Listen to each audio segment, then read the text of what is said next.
आज ऑफिसला जायला उशीर झाला होता, म्हणून मी घाईघाईत गाडी काढली. रस्त्याच्या कडेला चप्पल शिवणाऱ्या एका म्हाताऱ्या आजोबांकडे माझं लक्ष गेलं. माझ्या महागड्या लेदर शूजची शिलाई थोडी उखडली होती. मी गाडी थांबवली आणि त्यांच्यासमोर शूज ठेवले. आजोबा, हे लवकर शिवून द्या, मला उशीर होतोय.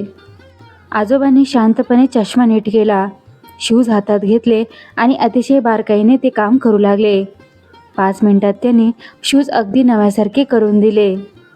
किती झाले आजोबा? मी पाकिट काढत विचारलं. फक्त 20 रुपये साहेब, आजोबा हसून म्हणाले. 20 रुपये? एवढे कामाचे?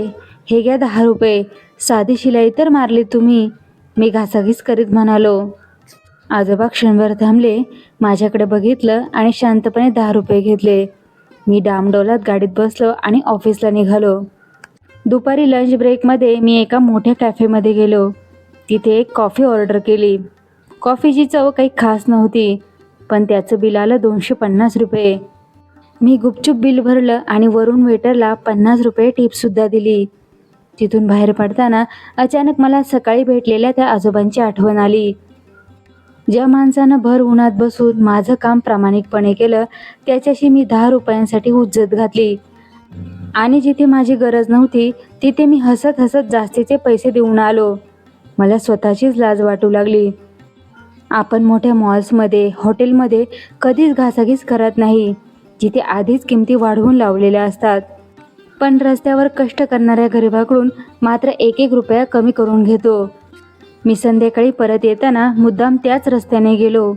आजोबा आपलं सामान आवरत होते. मी त्यांच्याजवळ गेलो आणि त्यांना 100 रुपये दिले. आजोबा गोंधळले. हे कशाचे साहेब? मगाशी तर हिशोब झाला होता आपला. मी म्हणालो, आजोबा, हे तुमच्या कष्टाचे नाही तर माझ्या चुकीची किंमत आहे. तुमची कला 10 रुपयांची नाही तर लाख मोलाची आहे. आजोबांच्या डोळ्यात पाणी आलं.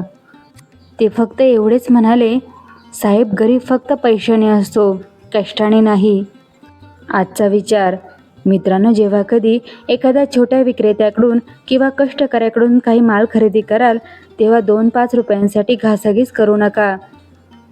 तुमचे ते 2 रुपये कदाचित त्यांचे आयुष्य बदलणार नाहीत, पण त्यांच्या चेहऱ्यावर समाधान नक्कीच देतील.